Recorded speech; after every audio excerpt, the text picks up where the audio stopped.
Là où il y a des techniques aussi qui sont très très bonnes pour qualifier un besoin auprès d'un hiring manager.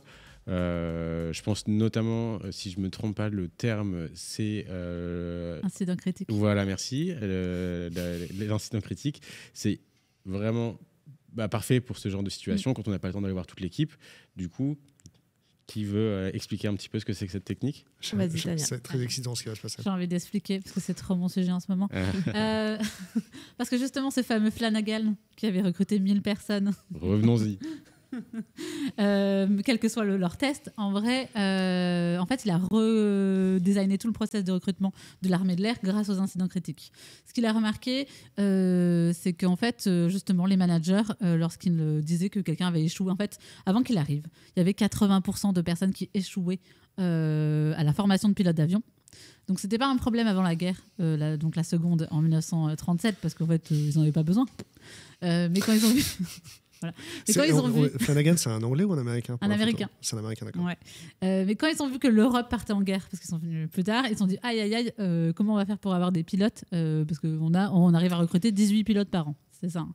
Ouais. Et donc Flanagan est arrivé et il a repris les rapports des 1000 dernières personnes qui ont échoué à la formation. Pardon. À la formation, je sais pas si on fait une pause. Non, vas-y, je suis mouillé, c'est pas grave. Okay.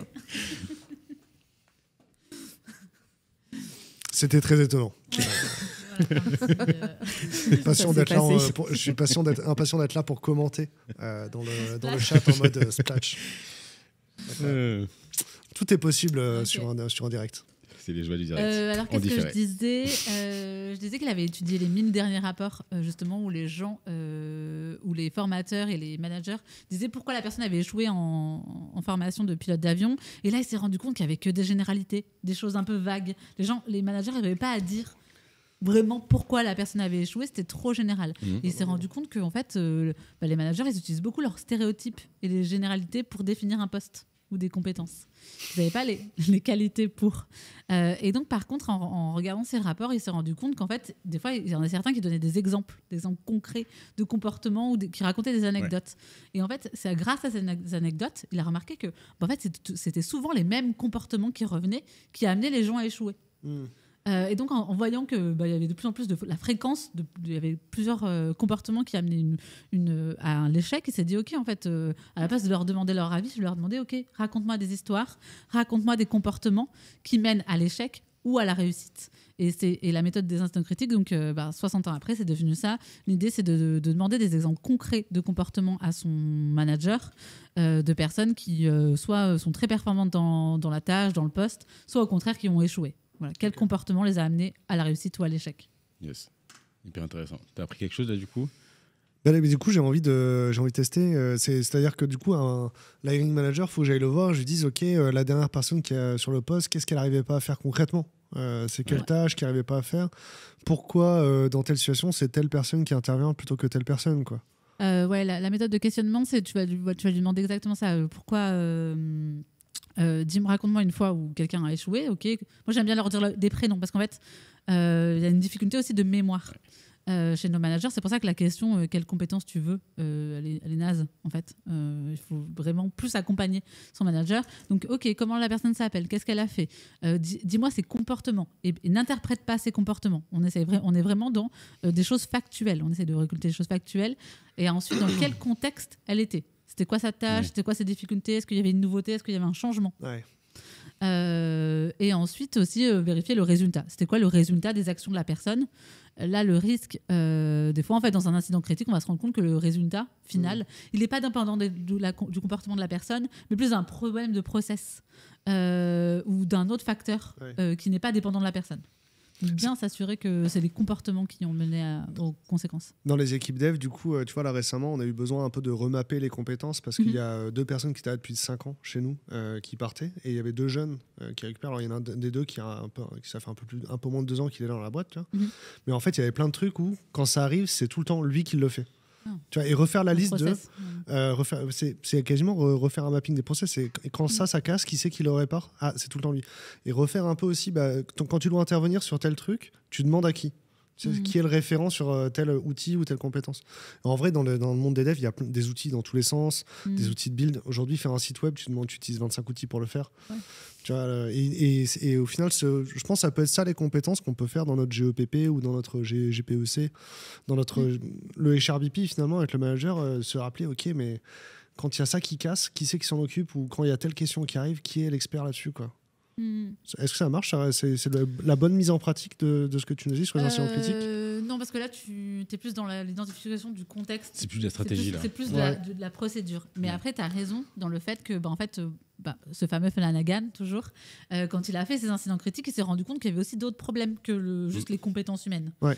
Et donc, ces incidents critiques ont aussi permis de changer les cockpits, de changer la place des objets, parce qu'en fait, des fois, c'était pas la personne, mais c'était juste un problème ergonomique. Donc, en fait, la méthode va naturellement te faire ressortir aussi des problématiques organisationnelles. Nous, en tant que recruteurs, en général, on n'a pas le pouvoir de changer ça, mais on peut le remonter et dire qu'il y a un dysfonctionnement par rapport à tel point ou tel point. C'est vrai que dans mes études d'ingénieur, il y avait un mec d'une boîte qui vend du matériel électronique. Alors, je me rappelle même plus le nom de la boîte. C'est peut-être Melexis au pif, je pense. Mais il nous expliquait, nous, on a été obligés d'aller voir chez nos clients ce qu'ils faisaient avec le matériel parce que, en fait, ils vendaient des tic-tic, tu vois, les boutons qui font hop, hop, qui descendent là. Et en fait, il y a des clients, ils les cassaient tout le temps. On allait voir ce qui se passait et tout. Et en fait, c'est parce qu'ils les mettaient dans les avions et les pilotes, ils se levaient en s'appuyant sur le tableau de bord comme ça. Et du coup, ils cassaient tous les leviers d'un coup. Et donc, du coup, maintenant, on a renforcé nos leviers et nous, on a les meilleurs leviers du marché. Et c'est vraiment la passion de l'industrie de faire ça. Vraiment, de se dire, on fait des tic-tic, ok, mais on fait pas n'importe quel tic-tic. Pour ce client-là, c'est des tic-tic qui vont être dans des avions, donc il faut qu'ils soient plus forts. Plus fort. Donc, je trouve que ça s'appelle vraiment un tic-tic? Non, ça s'appelle pas un tic-tic. Je sais même pas comment ça s'appelle. C'est un actionneur, c'est un bouton, c'est un levier. Un levier, un bouton levier. Bouton levier. Oh, je sais pas, peut-être. Ça marche, probablement ça. C'est une bonne hypothèse. Ouais. Mais oui, effectivement. Levier, c'est bien. Et au global, j'avais une question quand même plus alors sur la méthode d'incident critique, c'est ok, très bonne pratique. Vous, alors je parle de L2R en règle générale, mais ce que vous avez pu croiser aussi au cours de vos parcours, c'est quoi les pratiques que les recruteurs doivent absolument arrêter, en particulier sur le marché des devs, parce que c'est on parle aujourd'hui, on parlait des tests tout à l'heure, et c'est vrai que c'est quand même un point de friction dans pas mal de process. Mais c'est quoi vraiment les moins bonnes pratiques finalement qu'il faudrait absolument enlever du quotidien des recruteurs? Là, on a un top 3, allez. Un top 3.